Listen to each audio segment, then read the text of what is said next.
Ya, pemirsa, mengapa diskotik bisa dipilih menjadi tempat pembuatan narkoba? Di malam hari ini Anda juga bisa berpartisipasi melalui telepon interaktif. Nomornya ada di bawah layar kaca 0215155511 dan saya akan membahasnya dengan Pak Azhar Suryobroto. Selamat malam, Sekjen Granat, Pak Azhar. Selamat malam. Terima kasih sudah bergabung bersama kami. Pak Azhar, kalau kita lihat ini diproduksi narkoba jenis sabu cair dan ekstasi ini diproduksi di diskotik. Modus baru atau sebenarnya sudah pernah terjadi sebelumnya? Saya tidak bisa mengatakan modus baru ya.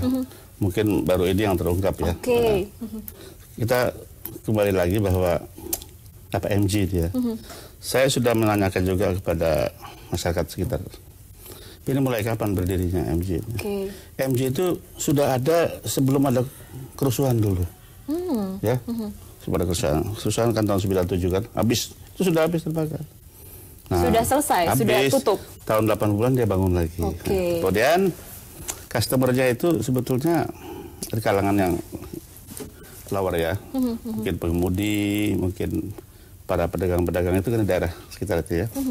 Nah, tapi ternyata mereka lebih lihai daripada yang di kota. Bahkan apa namanya, kalau kita katakan sekarang seperti apa?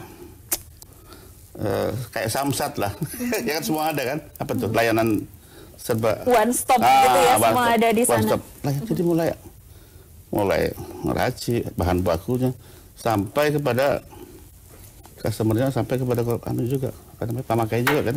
Jadi ini hal seperti ini kan sebetulnya bukan pekerjaan sebentar, pekerjaan cukup lama, pekerjaan direncanakan, ya kan. Pekerjaan yang setelah direncanakan juga pekerjaan dikerjakan oleh orang yang mengerti, ya.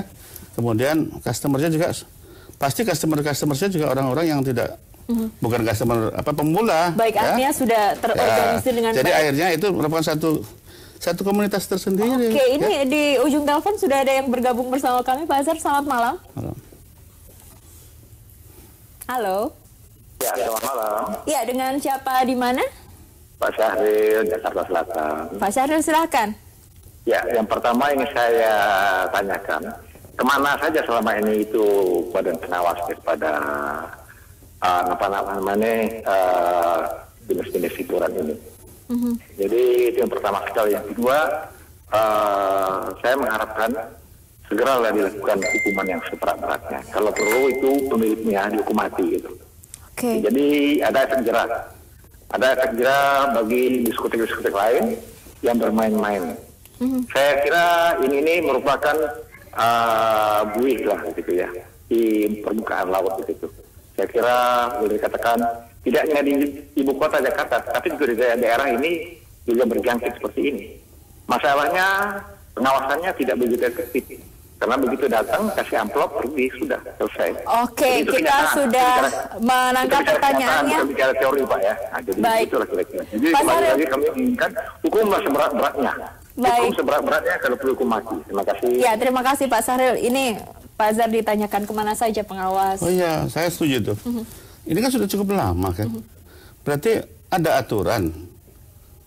Ada yang mengawasi. Kan nggak jalan semua kan. Aturannya keras. Juga ada petugas yang harus mengawasi, tapi tidak mengawasi. Kalau hanya dia baru 1-2 bulan, 2 bulan nggak ada.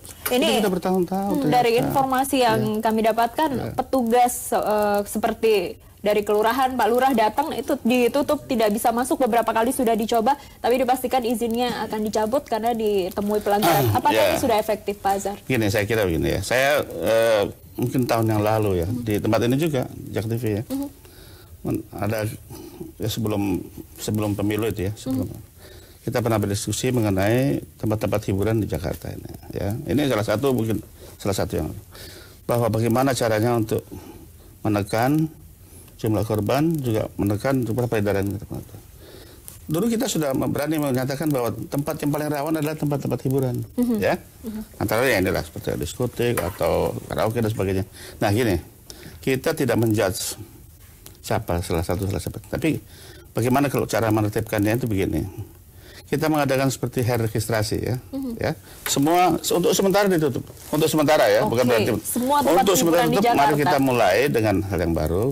Kayak fit and proper lah, satu persatu ya. Satu persatu ya. Satu persatu mulai mungkin dikatakan dengan MOU dengan fit and proper tadi ya. Sanggup dia tertib ya. Sanggup nggak tidak mengadakan tanggup kan? Kalau udah ini baru habis. Itu satu memang perlu waktu, tapi dengan ini semua nanti kalau semua berani demikian, artinya mereka yang berani itu betul-betul siap untuk bersih. Baik. Yang tidak berani ya tanda tanya buat saya. Dan ini yang sekarang terjadi, semua tanda tanya ini. Dan yang kena ini ya apa saja, mungkin banyak lagi yang lain. Baik ya. Pak Azhar, kita lanjutkan perbincangan usai jeda. Pemirsa, tetaplah bersama kami di Ada Berita Petang kembali saat lagi.